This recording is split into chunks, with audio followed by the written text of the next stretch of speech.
നിനക്ക് ഇന്ന് തന്നെ ഓഫീസിൽ പോണോടാ. കല്യാണം കഴിഞ്ഞിട്ട് ഒരു ദിവസമായേ ഉള്ളൂ. കുറച്ച് ദിവസം ലീവ് എടുത്തൂടെ? ഇന്ന് പോണച്ചാ, അത്യാവശ്യമാണ്. കല്യാണം പിന്നെ സാഹചര്യം കൊണ്ട് കഴിഞ്ഞതല്ലേ, അപ്പോ പെട്ടെന്ന് ലീവ് എടുക്കാൻ പറ്റില്ല. അവന് വേഗം വന്നോളൂ. പെട്ടെന്ന് നടന്നതല്ലേ കല്യാണം, അതുകൊണ്ട് ലീവ് എടുക്കാൻ കഴിയില്ലല്ലോ. മോള് വിഷമിക്കേണ്ടിട്ടോ, അവന് വേഗം വന്നോളൂ.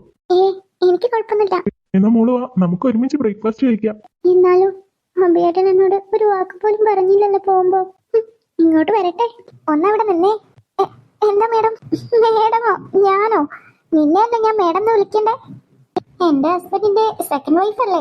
നീയും അവനും കൂടെ എന്താ കരുതിയത്? എന്നെ പറ്റിക്കാണോ? അത് പിന്നെ സാർ പറഞ്ഞോണ്ട് മേഡം, ഞാനത് തെറ്റും ചെയ്തിട്ടില്ല. സാറാ പറഞ്ഞ്. എനിക്കിനി ഒന്നും കേൾക്കണ്ട. മേഡം എന്നോട് ക്ഷമിക്കണം. ഞാൻ കരുതിക്കൂട്ടി ചെയ്തതല്ല ഒന്നും. അയ്യേ, താൻ കരയാണോ? എന്താ അമ്മോ ഇത്? ഞാൻ വെറുതെ ഒന്ന് ചൂടാക്കി നോക്കിയതല്ലേ. അപ്പോഴേക്കും താൻ കരഞ്ഞോ? നിങ്ങൾ രണ്ടും കൂടെ എന്നെ ഇട്ട് കളിച്ചപ്പോ ഒരു പണി തരാമെന്ന് ഞാനും കരുതി. അല്ലാതെ എനിക്ക് നിന്നോട് ഒരു ദേഷ്യവും ഇല്ലട്ടോ. സോറി ചേച്ചി, സാർ അങ്ങനെ പറഞ്ഞപ്പോ. ഹേയ്, നീ സോറി ഒന്നും പറയണ്ട. എന്നോട് എല്ലാ കഥയും അരുണേട്ടൻ പറഞ്ഞു. അരുണേട്ടന്റെ ഫ്രണ്ടിന്റെ പെങ്ങളെന്ന് പറഞ്ഞ അരുണേട്ടന്റെ പെങ്ങള് തന്നെ. ആദ്യമേ എനിക്ക് ചെറിയ ഡൗട്ട് ഉണ്ടായിരുന്നു, നിങ്ങൾ കളിപ്പിക്കുകയാണോന്ന്. പോട്ടെ, ഒക്കെ കഴിഞ്ഞില്ലേ. എല്ലാത്തിനും കാരണം അങ്ങേരാണ്. നിനക്ക് തന്ന പോലെ ഒരു പണി ഇനി അങ്ങേർക്കും കൊടുക്കണം. ഞാൻ വേണേ സഹായിക്കാം.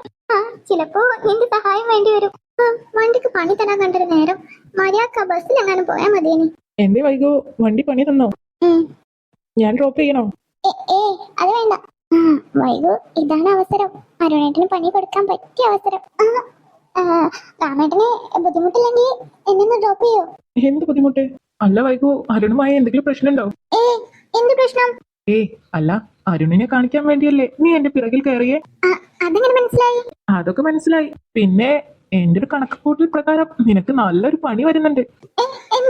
നിനക്ക് അരുണിനെ നല്ലോണം അറിയാലോ. പിന്നെ നിനക്കറിയൂലേ, അരുണിന്റെ ശത്രുവാണ് ഞാൻ. അപ്പോ ആ ശത്രുവിനോട് അവൻ ഇഷ്ടപ്പെടുന്ന ആളുകള് സംസാരിക്കുന്നത് പോലും ഇഷ്ടപ്പെടുവോ? അതും ശരിയാണല്ലോ. നിന്റെ ധൈര്യം സമ്മതിച്ചു. അരുൺ, വൈക ഇറങ്ങ്, വേഗം വാ. ഞാനില്ല, ഞാൻ ഏട്ടന്റെ കൂടെ വന്നോളാം. വൈകു, ഞാൻ നിന്നോട് പറഞ്ഞേ വന്ന് കാറിൽ കയറാൻ. ഞാനില്ലാന്ന് പറഞ്ഞില്ലേ? ഞാൻ ഏട്ടന്റെ. നിന്നോടടി കാറിൽ കയറാൻ പറഞ്ഞേ. വേഗം പോയോ മോളെ, അല്ലെങ്കിൽ നിനക്ക് ഇതിലും വലിയ പണി കിട്ടും. എന്തിനാ ഇത്ര സ്പീഡിൽ പോകുന്നേ? ഞാൻ ആദ്യമേ പറഞ്ഞതാ രാമേട്ടന്റെ കൂടെ വരാന്ന്. വൈകു, നീ ഇപ്പൊ മിണ്ടാതെ നിക്കാന്നല്ലേ? അല്ലേര് ഇങ്ങേര് ദേഷ്യത്തിൽ തന്നെ പുറത്തേക്ക് എടുത്ത് കളയും. സോറി ഗൈസ്, നമുക്ക് ലോങ് വീഡിയോ ചെയ്യാൻ കഴിഞ്ഞില്ല. നിങ്ങൾക്കറിയാലോ, നല്ല മഴയാ. കറണ്ട് ഇല്ലാത്തത് കാരണം വൈഫൈയും ഇല്ല. ഇത്ര തന്നെ ചെയ്തത് ഫോണിലെ ഡാറ്റ ഉപയോഗിച്ചാ. ഇതും ചെയ്തില്ലെങ്കിൽ നിങ്ങൾ പറ്റിക്കുന്ന പോലെ ആവൂലേ. ഇന്ന് അപ്ലോഡ് ആക്കാന്നല്ലേ പറഞ്ഞിരുന്നേ.